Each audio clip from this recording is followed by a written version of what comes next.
Oh, man, we here. Let's get it rolling. Let's get it cracking. Disjoint Podcast is now fully activated. Sitting next to me, I have the beautiful Miss Roxi Fab. Hey. Hey, I'll take that. Oh, you take that? I'll take that. You take that? I will. I'll take Oh, man. Who we got? Who we got on the line? We got the big homie on the line. What up? We got Stizzie on the line. Hey, everybody. You know what I'm saying? I can chill every time I say the name. Stizzie. Ooh. Hey, yo, she in the building. She in this place. Hey. Oh man, low. Can we get the chairs from every time we say each other's name? Can we get the chairs in the background? Broski. See, all right, you know what? Let me redo it. I'll redo it. I get it. Let me back it up. Fab. Thank you for coming to the crib tonight. Look, I told you when you said, I need you to come on. I said, I got to do it live. He said, damn it, you going to make me buy it all because I'm coming in person. I can't be now. She made me pull out the credit card. How did you get into becoming a radio personality? Well, you figure people always tell me now, like, it's in your blood. It was in your blood. So, because of my father, I probably have always had it, You want to let everybody know who your father is? But they probably don't know because they're young. But, my dad is big homie young. My dad is Carl Helm, and he was on WDAS for the majority of my life. So, so probably because of that. And then he sang on so many people's records as a background vocalist. So with that part, I just always wanted to sing. And, I was like, so they had a piano. They got me a piano and I was playing piano. Such a daddy's girl. Whatever. That's the only child syndrome. Like, whatever. Leave it alone. Anywho, so I was learning how to play the piano and I was, writing songs and I just wanted to sing. And I remember, I think I was probably like 15 or 16 and I called Uncle Kenny, who's Kenny Gamble. I call him Uncle Kenny. Excuse me. And I said, I want to sing. Uncle Kenny, I want to sing. And he's like, I already know you can sing. I want you to write. And I was like, what? And he's like, I already know that you can sing. I want you to write. He said, because if one day you can't sing, you'll always be able to write. So it's like, all right. So I started writing songs and submitting them to like Phyllis Hyman and Patti LaBelle and things like that. And while they weren't being picked up, they were looked at. So, and I was getting like critiqued with them. And I was like, all right, that's cool, whatever. Then I had an audition at Motown when I was 16 and I would not go. I was just so scared. I was so full of fear that I would not go. My dad really, he set it up and I just wouldn't go. So the crazy thing about life is that when I hear people now saying that they're scared and they did, and I'm like, yo, that is the one thing that held my whole life back. You know what I mean? When I look back and that would have changed the whole dynamics of my life, so I really push people, to push through that fear and help them get through that fear. But through that, the records, my dad, I'm trying to think 2014, I was talking to a friend of mine named Joey Parham. And he was on evolveradio247.com with Yvette Money. And I think his name was Kenny or Ken. They started that radio station. And he's like, yo, you need a radio show. And I was like, I do? He's like, yeah. I'm like, all right. I wasn't even thinking about it. And he's like, you should come to the launch party of Evolve. And I'm like, all right, okay. all right, I'll come. He's like, yeah, I'll introduce you to Yvette Money. And, I'm like, all right, you know me. I'm like, on Broad Street, where I got to go, So I go there and I introduce myself to Yvette and I see Perry P. And I'm talking to Perry. My man P. Yeah. What's good, P? Right. Hey, bro. I just talked to him on the phone the other day. And I saw Perry and he's looking at me like, I think I know you. I was like, you probably know my dad. So I said my dad's name. Perry gets on his knees in the middle of the club and starts like bowing down. He's literally, and I'm like, yo, no, should have made him kiss the ring. And I'm like, get up, you know. And he's like, yo, legendary, like for real, like yo. And I'm like, and I'm always grateful when people talk about my dad like that. And and then Yvette was like, well, just come next week and just be my co-host. I'm like, all right, cool, And then that led to her wanting to be in the back. She's like, I really don't want to be up on the mic. I want to be behind the scenes. And I was like, all right. So I forgot what her show was called, but she wanted me to take that over. And then once the flow started, I was like, about to change this show to the Roxi Fab show Monday through Friday, 10 to 2, and it was on and popping after that. And then Facebook Live had just been created.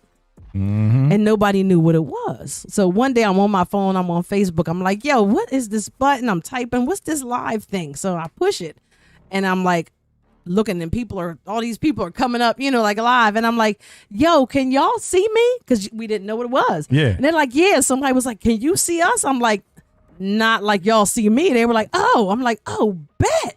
And I just set it up and then I would broadcast my show live. And that's, like I said, that was when they first started it. So they were not canceling you out because of the music. And from that moment on, I was like, all right, well, I want to do something different. So then I just changed everything and that was that. And then that was in King of Prussia. And I went from there to somewhere else. And then somebody else wanted me to do a show there. So I left there, I went somewhere else. And then the last place was Live and Direct Radio, which is close to me in Clifton Heights. Well, was close to me in Clifton Heights. And that's when I brought on DJ Miz as my DJ. And I was like, Miz, I do a whole production. So we're going to have like a Patti LaBelle kind of day. And I'm going to dress like Patti LaBelle. And, and that's what we were doing. And it just, it just took off like that. And then one day, Corey, DST, who I know well, he was like, he was asking me, do I know Lady B? And I was like, if I see her, I'm like, hey, but it ain't like, hey girl, what's going on? Call me tomorrow. I said, but she knows my dad, so whatever. And, Corey was like, all right, well, I'm gonna hook it up, so we can all have dinner and talk. And I'm like, all right, whatever. So I think that went by for like a year. And, me, I'm gonna mention it like 4 times and I'm done.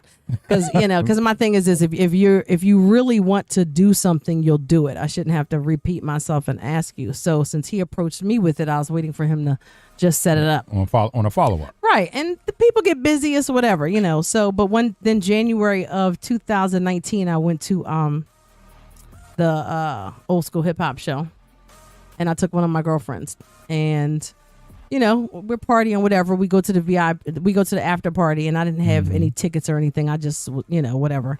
And that's that VIP status right there. We just I was giving away tickets on my online show, so they knew who I was, and it was all good. And we walked in, and we're looking. I see Hoagie, who was a security guard. Shout out to Hoag. And I was like, yo, let me over there. So he let us over there. And then B was like, hey, Roxy. And I was like, yeah. She's like, come over here and sit down. And I was like, oh, all right. So me and my girlfriend sat over there. And she's like, look, I know you heard me announce that I'm going back to radio. I said, yeah, I did. Congratulations. I know you're excited, blah, blah, blah. And she's like, yeah, I'm going back to radio and I want to get you in because you got the talent. And I was like, what? And she said, no, seriously, I want to get you in because you got the talent, and literally I just bawled. I was like, oh my God, what are you talking about? You talking about me? I don't know. Like I would bawl, like, my ugly cry ball. And, and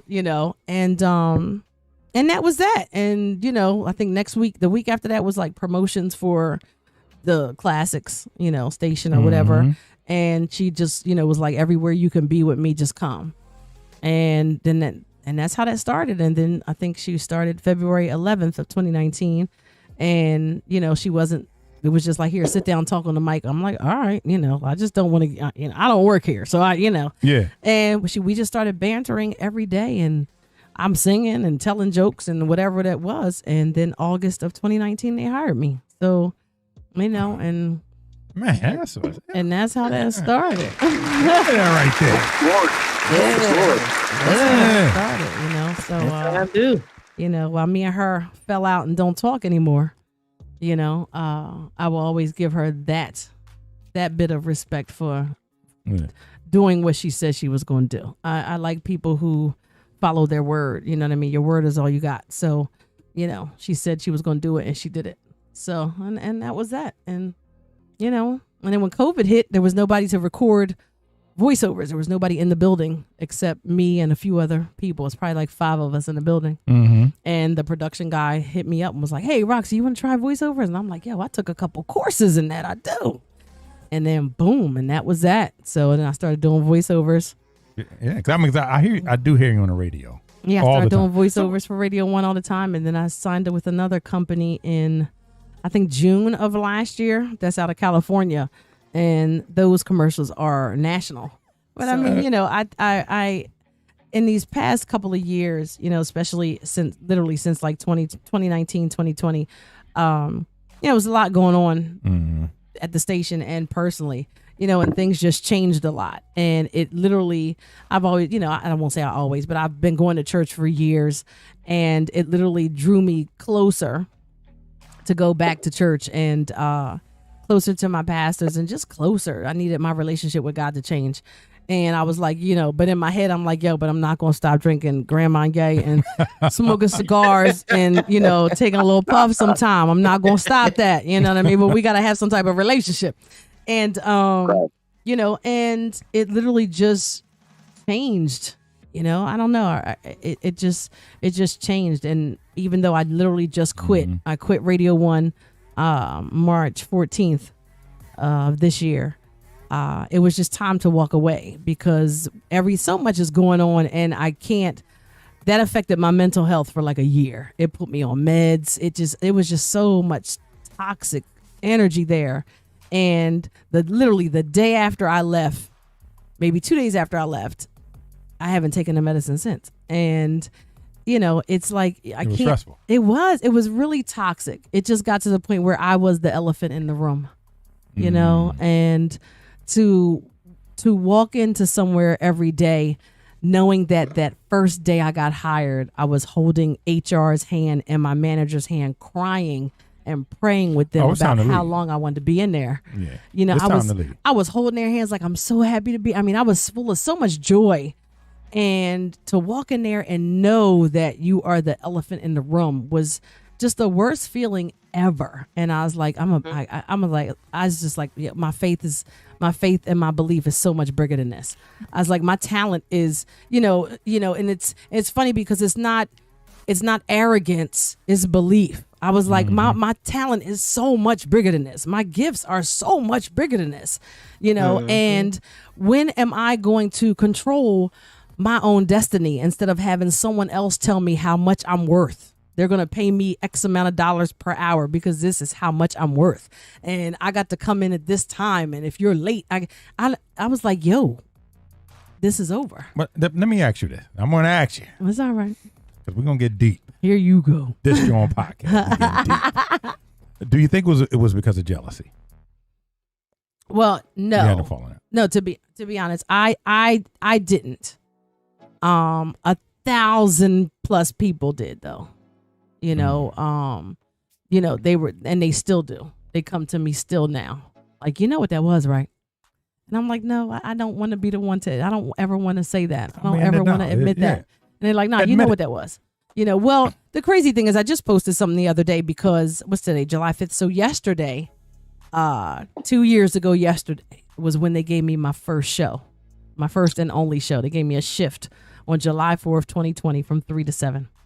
And, you know, from 5 days on, I did like a countdown. I had all these boomerangs and all these kind of things or whatever. And so I posted some of the people because, I mean, that day it was so many downloads of the app. It was crazy. And fortunately, I pre-recorded it the night before. So my parents and my kids threw a barbecue.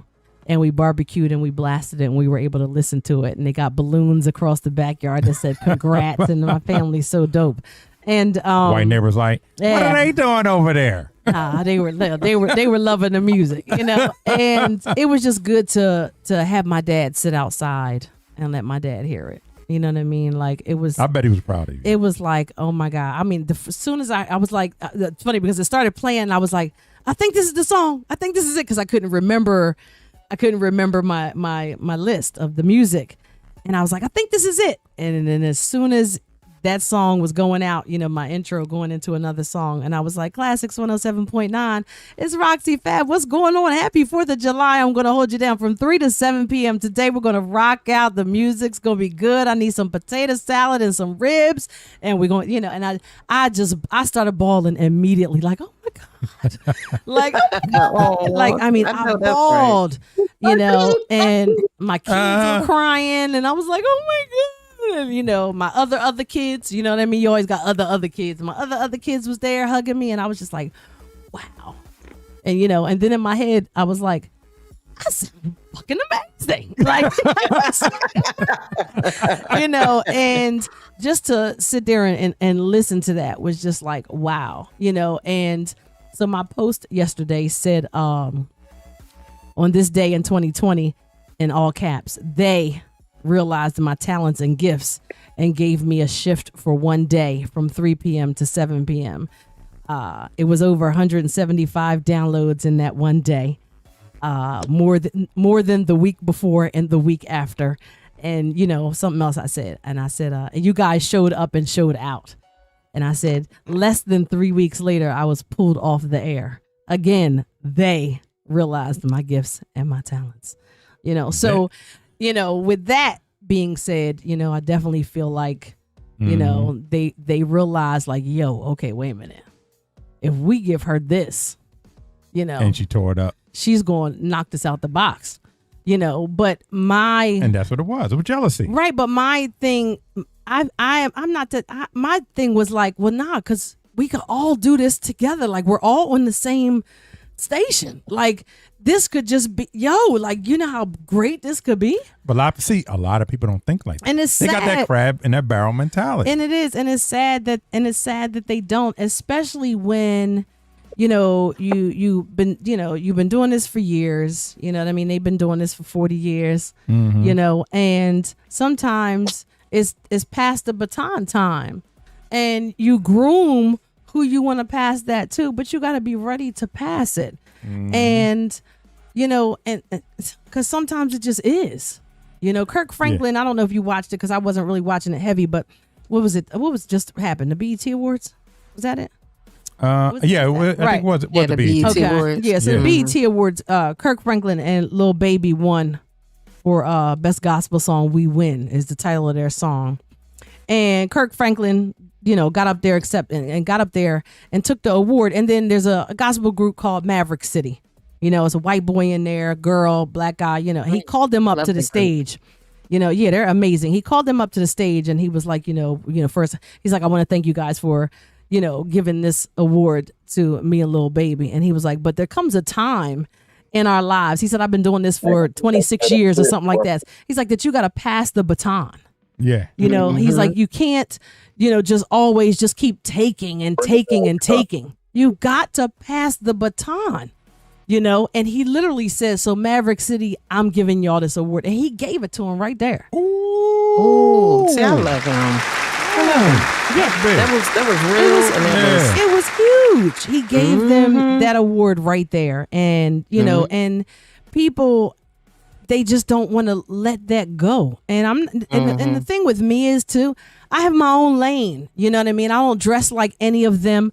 I don't act like any of them. My speech is different from all of them. My flow is different from all of them. So I don't want your job.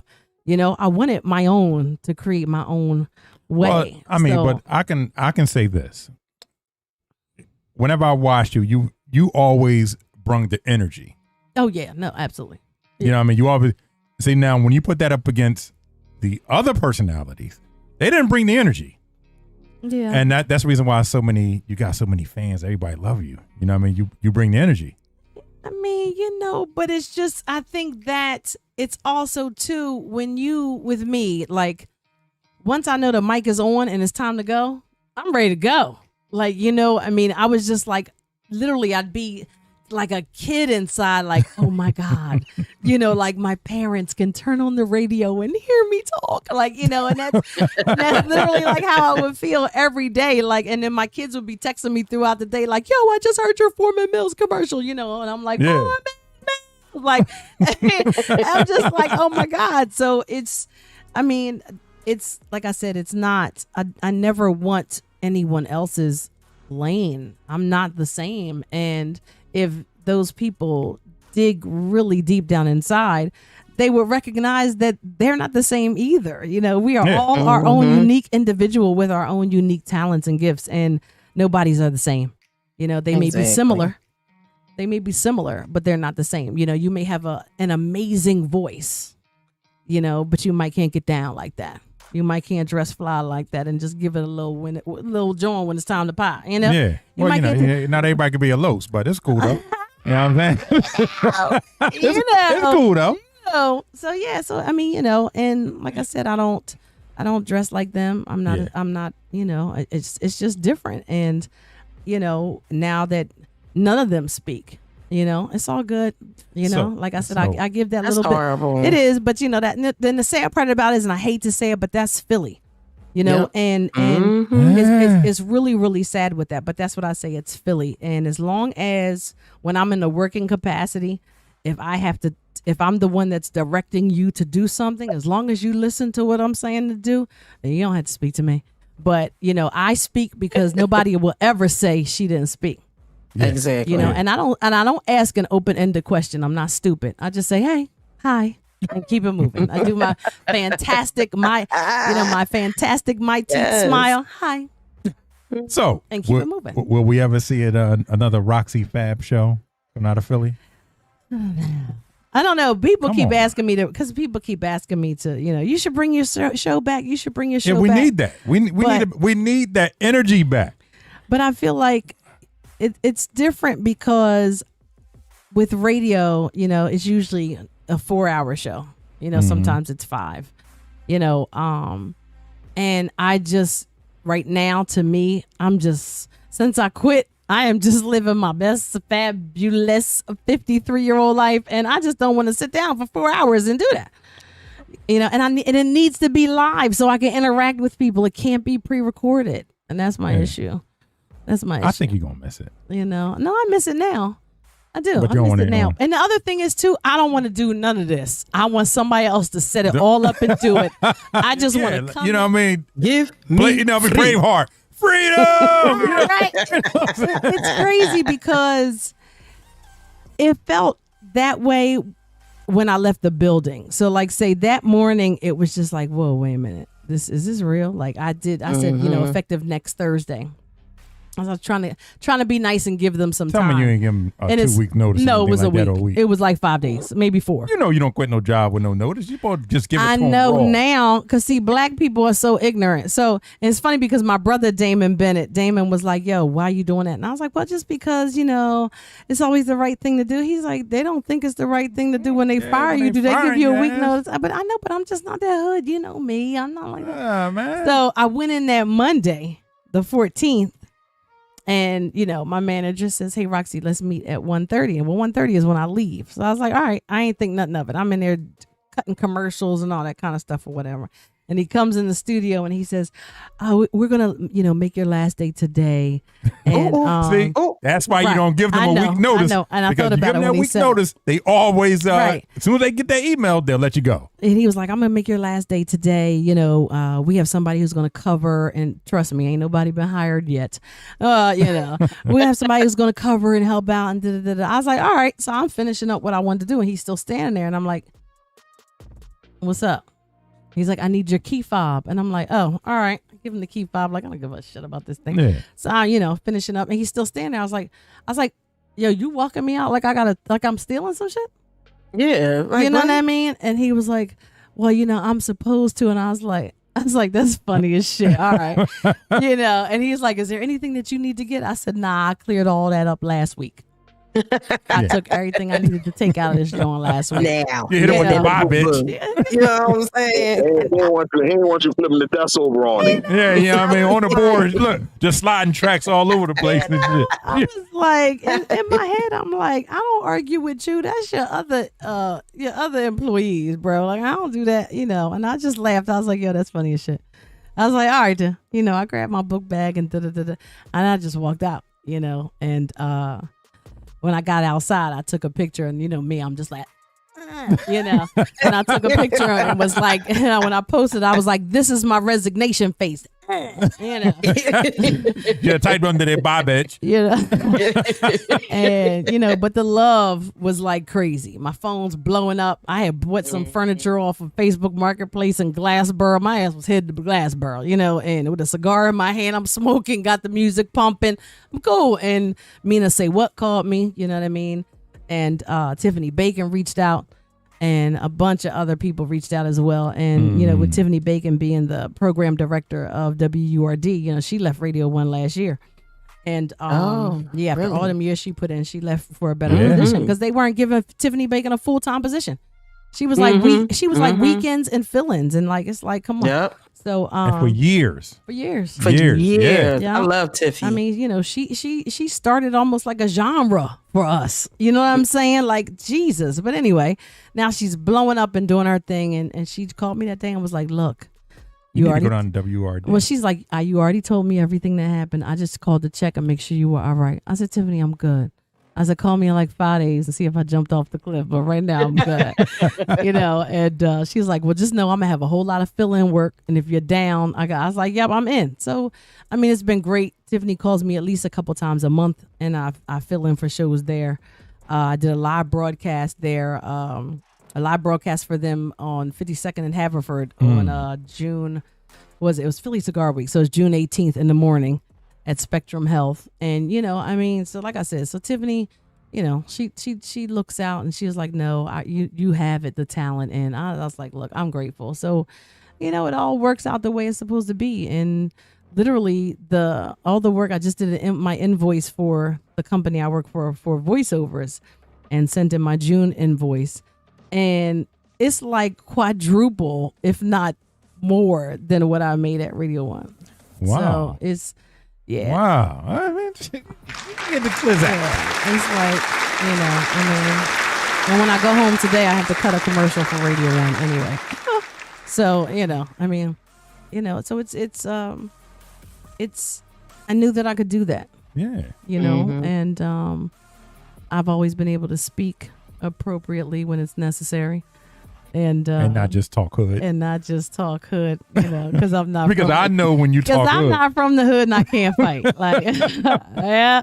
But, you know, I mean, like I said, I know when I'm supposed to do it. And I love voiceovers. You know, I was in D.C. hosting an event and I was Ubering all around, you know, and I'm Ubering and all of a sudden I'm like, oh, that's right. Like, I was like, oh my God, you know, like, you know, I was like, yo, Uber, turn that up. Like, you know, I mean, because it was just like, oh, shoot, it really is. So it's just, you know, and now, like I said, the commercials I do are in Louisiana and Alabama and South Carolina. And it's like, you know, it's like, whoa, it's like. So do you feel awkward hearing your own voice? Or did it feel awkward the first time you heard your own voice? I'm trying to think. I don't even remember the first commercial I did for Radio 1.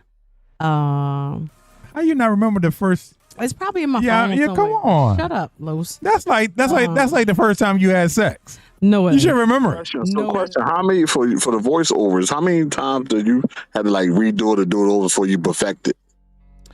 Good question. Now, probably twice. When I first started, oh God, when I first started, you're your worst critic. So when I first started, it would take me a minute to the point where they'd be reaching out to me like, yo, are you done yet? Like, you know, but I would say probably like at least 5 to 7 beforehand. But now I probably can do a good 2, if not 1. If the zone is right, I can nail it on the first one. And, you know, and I, like I said, I just edit out the breaths depending on the length of the commercial. If it's 15 seconds, I can probably say it all in one breath. But if it's 30 seconds or more, I edit out the commercials and then just email it over, and they produce it and put the music under and all that kind of stuff. I don't do all that. But you do your own edits? Yeah, I do my own edits. You gotta have that capability to do a voiceover artist. Yeah. Oh, okay. Yeah, in order to be a voiceover artist, you have to have your own home studio with editing capability. You gotta have that. So yeah, you can't be on there talking about. Let me try and read something in your room real quick. Be sure to tune in often for information and updates on gameplay, interviews, and much more. You like this stream? Don't forget to follow and they don't want all that. None of that. Oh, okay. So it's gotta be straight through. All right. One sentence. I need to go to voiceover school. Yeah. You know what I mean? We need to have her just give us classes. Yeah, I mean, and it's crazy because what I ended up doing was a lot of the scripts that I received from Radio 1, I would like to print out and hold them in my hand while I was doing it, and it's like a stack, and I was like, I'm taking all of these because I'm about to teach voiceover classes, like 'cause people gonna pay me to learn how to voiceover, and I'm trying to stay busy, man. So make sure, check this out before, he rushes me off of here. July 30th, if you want to come to Kavanaugh's, advanced tickets right now are $20. We are pulling up the flyer as we talk because I can't remember what the JAWN is, but let me pull up. Old age setting in, y'all. Shut up, boo. Let me pull up the text message. That's what I'll do. So I'm going to say it like this. I'm going to say it like my commercial. Go ahead. The organizers of Philly Cigar Week invite you to join us for another day smoking affair, sundresses and stilettos on the waterfront, brought to you by Hard Work Entertainment, hosted by yours truly, Roxi Fab. Summer is in full swing, and we are looking forward to PSSITA with all of our brothers and sisters of the Leaf. So join us for the ultimate grown and sexy day party experience, Saturday, July 30th, 3 p.m. to 8 p.m. at Kavanaugh's River Deck at 417 North Columbus Boulevard. Music is by DJ K. Dot and DJ Caution 856. Cigars are provided by Prohibition Pairings and Belvedere Cigar Lounge. Tickets are advanced $20. All you got to do is call 646-320-2679. And I do believe there's a website. It's phillycigarweek.com that you can get your tickets from as well. So go to phillycigarweek.com to get your tickets. Again, they're $20. And it's Saturday, July 30th from 3 to 8 at Kavanaugh's River Deck. And we're going to have a good time and, party like we're 25.